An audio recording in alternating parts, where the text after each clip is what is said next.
Olá pessoal, estou de volta aqui no canal para trazer mais um conteúdo para vocês. No tema de hoje eu trago um dos textos que é aí bem discutido, no meio da teologia, que é Mateus 3,11. O que é o batismo com fogo desse texto?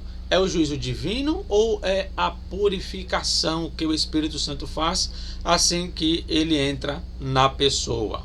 Bom, antes que eu comece a comentar sobre este assunto, se inscreva no canal se você não é inscrito, deixe o seu like, compartilhe se você puder e quiser, e caso você tenha interesse de estudar grego do Novo Testamento, hebraico ou fazer um curso de teologia à distância, é só falar comigo. E não se esqueçam que está rolando o sorteio do meu curso básico de grego do Novo Testamento. Vai até aqui o dia 15, quarta-feira eu vou fazer o sorteio aqui no canal, beleza? Já tem aí várias pessoas que entraram, e que estão aí participando. No caso vai ser um sorteio para 3 pessoas, certo? Então eu vou fazer aqui no canal e o sorteado vai ganhar aí o curso básico completo do Novo Testamento sobre a língua grega, Então é isso aí. Caso você queira participar, R$10 por pessoa, certo? Então vamos lá. Esse texto de Mateus 3,11 ele é muito discutido nessa parte final aqui, O versículo em si ele é tranquilo, mas essa parte final aqui é onde está o problema, O texto diz: ele vos batizará com o Espírito Santo e com fogo, Bom, temos aqui praticamente 3 interpretações, Há quem acredite que esse batismo com o Espírito Santo ele é para os cristãos, para aqueles que se arrependeram. Então eles serão batizados com o Espírito Santo. E fogo aqui seria um juízo divino, um batismo para os ímpios, já que o contexto está falando disso também. Então existe essa posição. A outra posição é que Espírito Santo e fogo se refere à mesma coisa, ou seja, o Espírito Santo ele vem, quando ele entra, ele faz ali a purificação naquela pessoa com um tipo de fogo espiritual, é claro, E outros entendem também que o batismo com fogo ele é duplo. Ele é tanto para os ímpios como uma forma de juízo, como também para os cristãos como uma forma de purificação. Um dos autores que defende essa última posição é esse autor aqui, do comentário, William Hendrickson. Nesse comentário ele fala sobre essas 3 posições e ele defende essa última, Ele diz que é mais correto defender essa posição de que esse fogo se refere a, num caso, tanto a purificação dos cristãos quanto o juízo dos ímpios. Outros autores, como esses 2 autores aqui desse comentário, os evangelhos, no caso aqui de Mateus e Marcos, ele já defende uma questão de juízo mesmo, O D.A. Carson, desse comentário aqui, ele já defende uma ideia como se fosse ali o mesmo batismo, que fosse ali algo relacionado à purificação. Então você tem aí, 3 comentários aí defendendo cada uma posição. Então qual seria a melhor posição para defender aqui, Então vamos primeiro falar aqui de uma questão gramatical, e depois vamos analisar o contexto dessa passagem para compreender o que de fato é esse batismo com fogo, que a meu ver não é tão difícil assim não. Mas vamos lá, Aqui você tem essa parte final, certo? Que eu estou marcando, que é aqui, autos humas baptisei en pneumati hagiu kai puri.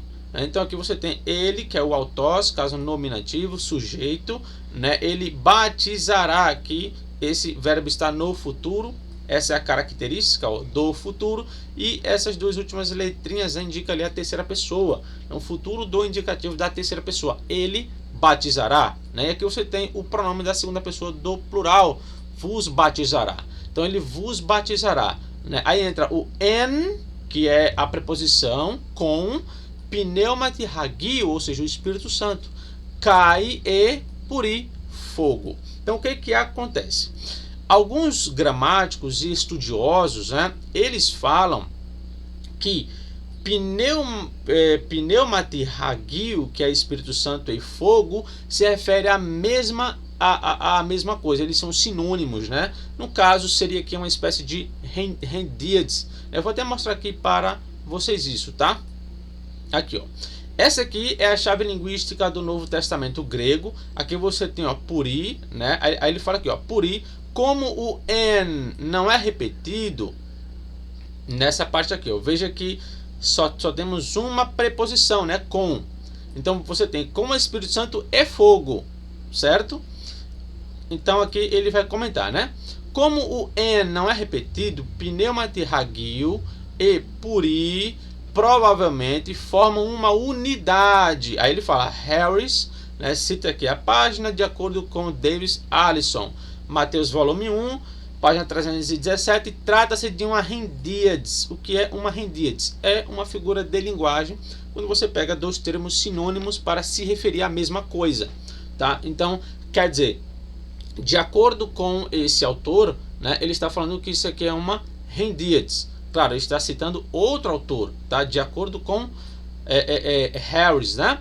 Aí ele fala que tem ainda, né? Ele continua, sendo que o fogo é sobretudo uma imagem de purificação ou depuração, né? Aí ele fala, talvez simultaneamente também do juízo, ou seja, você tem ali um talvez também, né? O que implica em quê? Em que a gramática ela não é determinativa aqui, ela pode abrir aí essa possibilidade. E os próprios gramáticos reconhecem isso, né? O BDAG, que é um dos léxicos mais importantes da língua grega, ele mesmo afirma que esse texto ele é discutido se esse batismo ele é de purificação ou se ele é ali um batismo de juízo. Ele fala que de fato isso é discutido, ou seja, a gramática aqui ela não é determinativa, tá? Voltando aqui para o texto, então o que acontece? Alguns eruditos, como é o caso de A. Carson, nesse comentário, ele vai dizer que como aqui nós temos a preposição apenas uma única vez, então esses dois termos, Espírito Santo e fogo, se referem à mesma coisa, né? Porque vai ser batizado com o Espírito Santo e fogo, né? Então se refere à mesma coisa. Só que outros gramáticos, outros estudiosos, né, eles não estão tão convictos dessa ideia, onde o fato de ocorrer apenas uma preposição não significa que se aplique a mesma coisa, tá? Então vamos aqui analisar algumas questões importantes, né? Observa aqui esse pronome, ó, rumás aqui e rumás aqui. Ó, eu vos batizo com água. Vos batizo. Ele está falando com quem isso aqui, né? Aí aqui ele fala de novo, ó, ele vos batizará com o Espírito Santo e fogo. Vos quem? Ele está falando com quem aqui? Então vamos aqui primeiro, né, analisar o contexto, tá? Aqui eu tenho o texto dessa passagem, né? Eu vou pegar aqui, ó, para vocês, para a gente contextualizar. O versículo 5 fala o seguinte: a ele vinha gente de Jerusalém, de toda a Judéia e de toda a região ao redor do Jordão. Então tá, esse pessoal, eles estavam vindo, né, para João para serem batizados. Aí o versículo 6 fala, confessando os seus pecados, eram batizados por ele no Rio Jordão. Então esse pessoal vinha, confessava ali os seus pecados e eles eram batizados. Quando viu que muitos fariseus e saduceus, observe isso aqui, ó, fariseus e saduceus vinham para onde ele estava batizando, disse-lhes, raça de víboras, quem deu a vocês a ideia de fugir da ira que se aproxima? Deem fruto que mostre o arrependimento. Não pensem que vocês podem dizer a si mesmos, Abraão é nosso pai, pois eu digo que destas pedras Deus pode fazer surgir filhos a Abraão. O machado já está posto à raiz das árvores, e toda árvore que não der bom fruto será cortada e lançada ao fogo. Observe isso aqui, ó. Toda árvore que não der bom fruto será cortada e lançada ao fogo, certo? E aqui João, ele fala de quê? De mostrar fruto, que mostre arrependimento, de que eles estão se arrependendo. Então esses fariseus e saduceus, você nota que João, né, ele está falando para eles, fariseus e saduceus, que são raças de víboras, e quem deu a vocês a ideia de fugir da ira que se aproxima. Então, vamos continuar aqui olhando o que o restante do texto fala, né? Deixa eu ajustar aqui, pronto. Aí diz, né? Eu os batizo com água para arrependimento, mas depois de mim vem alguém mais poderoso do que eu, tanto que não sou digno nem de lavar as suas sandálias. Ele os batizará com o Espírito Santo e com fogo. Note que quando ele fala aqui, ó, eu os batizo com água para arrependimento. Batizar quem? Aqueles fariseus e saduceus que estavam ali, né, para receber aquele batismo. A questão é, eles se arrependeram? Se sim, então ok. E se não? João não tinha como saber se eles iriam se arrepender e permanecer. É ou não é verdade? Então, continuando. Aí ele fala, ele os batizará com o Espírito Santo e fogo. Ó, os batizará. Batizará quem? Esses fariseus e saduceus, que eram raça de víboras. E que João falou para eles mostrarem fruto de arrependimento.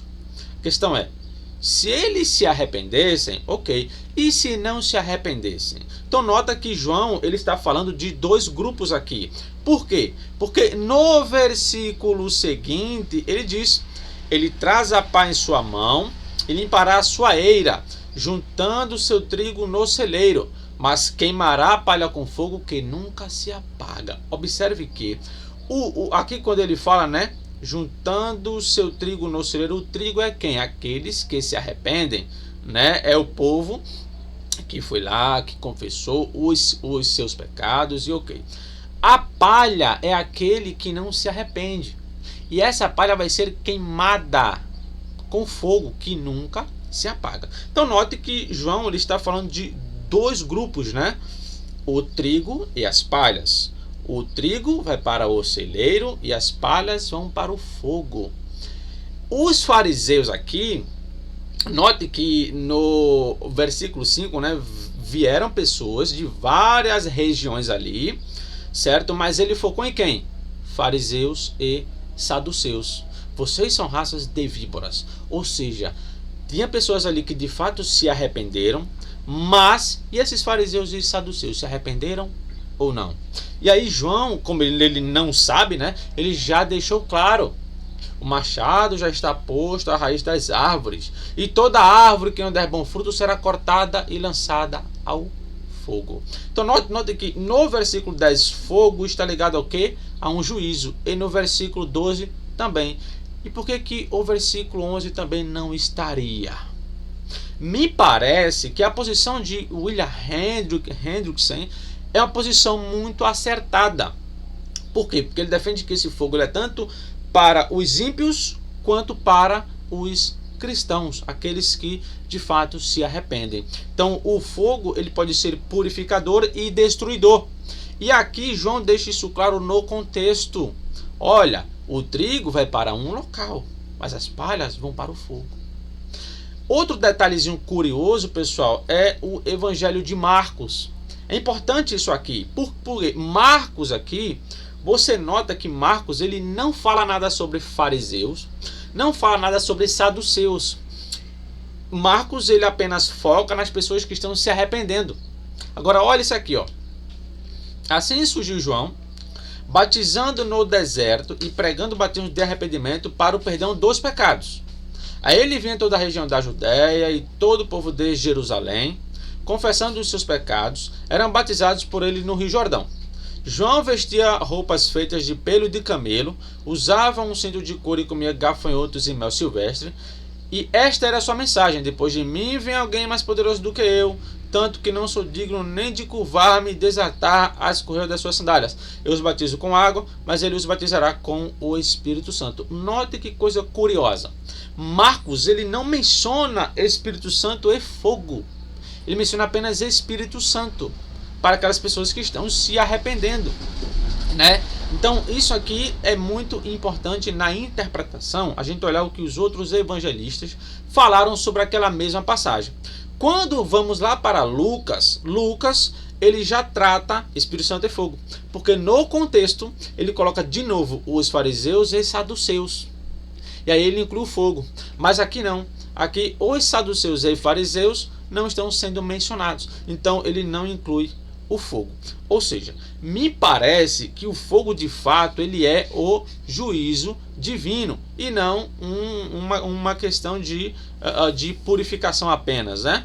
É até viável aquela posição do William Hendrickson, onde ele vai dizer que pode ser aqui aplicado aos dois, né?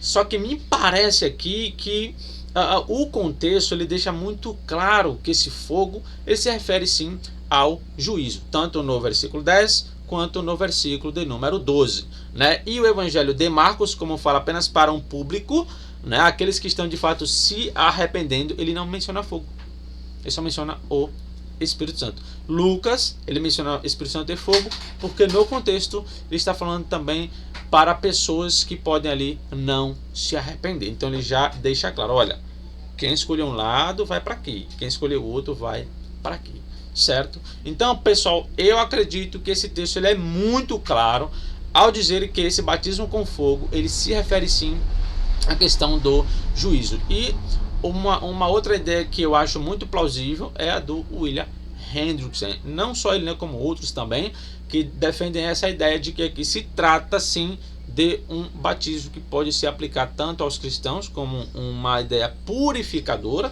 né, como aquelas pessoas que não se arrependeram, já que o versículo 10 e o versículo 12 estão falando aí de pessoas ímpias e de pessoas que se converteram. Beleza? Então essa é a minha posição, certo? Então aqui o texto grego, né, que nós temos, ele não é determinante, tá? Ele não determina se esse batismo ele é tudo uma unidade, como alguns defendem. É possível sim defender isso, mas ela não é determinante nesse sentido.